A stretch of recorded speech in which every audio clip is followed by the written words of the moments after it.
Have you ever wondered how the wealthy keep getting richer? Then, you're not alone. People assume the rich have some secret formula for making money that's out of reach for the rest of us. But that's not entirely true. Sure, they have more opportunities than the average person. But here's the thing. The strategies they use to increase and preserve their wealth are within anyone's reach. Take a look at these assets. They're the assets the rich use to preserve their wealth. And if you're curious about how these assets work, stick around because I'll be diving deep into the details. So, without further ado, let's jump right into it. Asset number 6, gold and precious metals.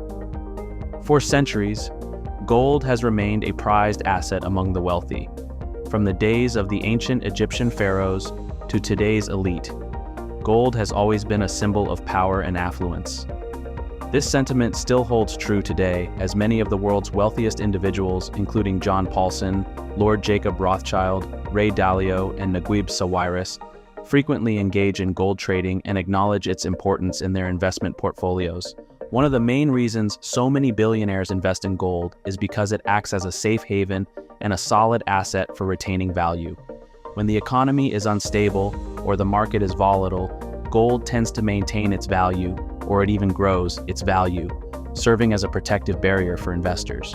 Ray Dalio, the founder of Bridgewater Associates, which happens to be the world's largest hedge fund by a substantial margin, is one of the biggest advocates of gold.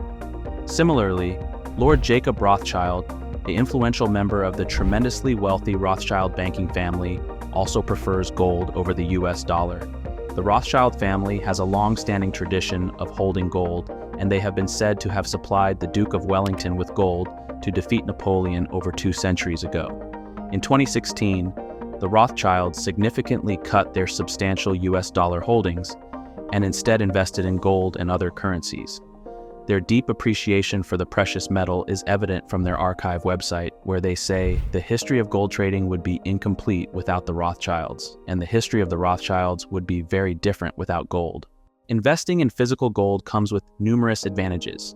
It's a tangible investment that's simple to buy and sell, acting as a reliable store of value that can be converted into cash quickly. However, in this trade, you must consider the potential downsides of purchasing physical gold so that you can make an informed decision that suits you best. Asset number 5, cash and cash equivalents. A large number, and possibly the majority of wealthy people, practice frugality. They understand that extravagant spending can seriously damage their wealth. But, don't get me wrong, because they tend to choose and pay premium for essential needs, and occasionally splurge on certain luxuries. But it's also common for them to keep a substantial portion of their wealth in cash or highly liquid cash equivalents. Cash equivalents are securities specifically designed for short-term investments. They usually possess a strong credit rating and can easily be converted into cash. Examples include treasury bills, bank certificates of deposit, commercial paper, and other money market mutual funds. These financial instruments generally have short maturities and are traded in highly liquid markets, which makes it easy to find buyers or sellers. They are also considered to be relatively safe investments. Warren Buffett, CEO of Berkshire Hathaway and one of the most famous investors of all time, has a portfolio full of money market accounts and treasury bills.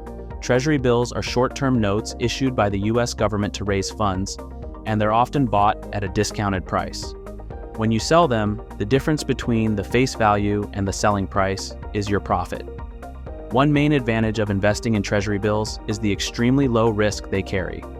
Since these securities are backed by the government, you can be pretty confident that your initial investment is safe and you don't have to worry about losing money. Treasury bills can also be bought in smaller amounts, which makes them more accessible to people who don't have a lot of money to invest. Even if you only have $1,000 to invest, you can obtain a greater return on your money by purchasing a treasury bill instead of putting it in a regular savings account. Asset number 4, stocks and stock funds. What do John Paulson, Warren Buffett, Daniel Loeb, Ray Dalio, and Carl Icahn all have in common? Well, they're all billionaires who have made fortunes from the stock market. If you're acquainted with investment concepts, you'd know that stocks aren't exactly considered the most reliable options. Yet, these billionaires have defied the odds and amassed fortunes in this area. They are among the top earners on Wall Street, as reported by Investopedia. It's quite impressive, wouldn't you agree? It's no shocker that most billionaires invest in the stock market, and parts of their portfolios contain similar types of companies that you'd find in an average investor's portfolio.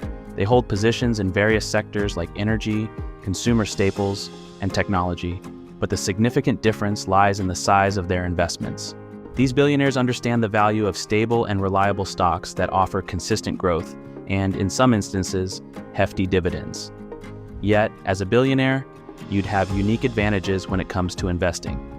You'd have access to extensive information and analysis, which lets you explore lesser-known assets and undertake higher-risk investments compared to well-established blue-chip companies. You'd have the resources to invest in IPOs, emerging markets, and promising startups in ways that other investors might not be able to match.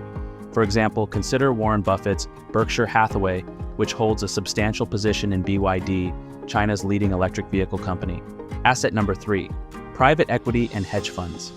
Private equity and hedge funds function closely with securities and trading markets. While they aren't identical, these two investment tools are loved by billionaires and high net worth individuals who can afford to make sizable investments and bear higher risks. Such people are often referred to as sophisticated or accredited investors. If you're unfamiliar with investing or the finance industry, the term hedge fund might go right over your head or get mixed up with other financial terms. A hedge fund is a type of investment vehicle where a team of managers oversees the investments to maximize returns for the investors. Hedge funds are generally structured as limited liability companies or limited partnerships. They can invest in a variety of assets including stocks, bonds, futures, options, real estate, commodities, currencies, and a vast array of derivatives such as delta-neutral investing and collateralized debt obligations. On the flip side, private equity involves trading in privately owned businesses to maximize profitability. Both types of investments require a significant amount of capital, making them inaccessible to many investors. Asset number 2, real estate. Andrew Carnegie, one of the wealthiest entrepreneurs of all time, once made a claim that 90% of the world's millionaires created their wealth through real estate. Would you believe that this statement still holds true today, just as it did more than a century ago? Why is that? It's because many self-made billionaires, such as Donald Bren, Neil Bloom, and Leonard Stern, have amassed their fortunes in real estate. Forbes reports that real estate magnate Donald Bren has a net worth of $17.4 billion, making him the wealthiest real estate baron in the United States. The Irvine Company, which he founded, owns 129 million square feet of real estate, predominantly in Southern California. He owns about 124 housing complexes and 124 office buildings. Bren even owns 97% of the MetLife building in New York City. Neil Bloom, a Chicago gambling and real estate tycoon who owns the Ritz-Carlton and 900 North Michigan, is another major player in this sector. Besides his casinos in Pittsburgh and Philadelphia, Bloom also has establishments in Chicago and Schenectady, New York.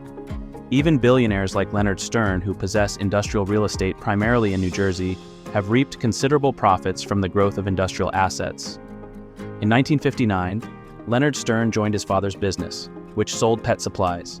7 years later, he stepped into real estate and purchased a warehouse in New Jersey.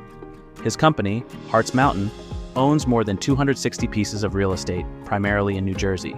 Much of Hartz's portfolio is in warehouses, including properties in New Jersey, Atlanta, Baltimore, and Charlotte, North Carolina.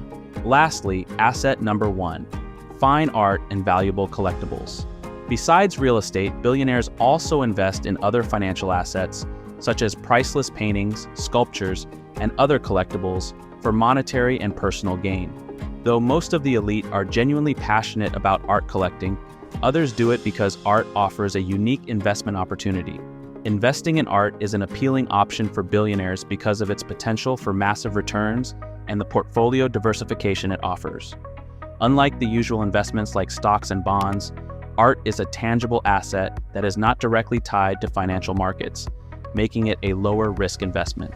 Furthermore, the art market has proven to be a lucrative investment over the years, with top-tier artworks regularly fetching millions at auctions. Certain private collectors, like David Geffen, whose net worth is $7.7 billion, possess galleries comparable to small museums. He also has the biggest private art collection in the United States, and the second largest globally. Similarly, Steve Cohen, a renowned hedge fund manager with a net worth of $17.5 billion, has invested over $1 billion in pricey artworks, including pieces by Jeff Koons, Picasso, and Andy Warhol. Billionaires also diversify their portfolios with valuable collectibles such as cars, rare books, jewelry, and intellectual property. For instance, Michael Dell, the founder of Dell Computers, has a pricey collection of vintage photographs. Jeff Bezos, the founder of Amazon, retrieved Apollo 11's booster rockets and numerous other NASA artifacts from the ocean floor. Thanks for watching. Stay tuned for more insights on wealth preservation.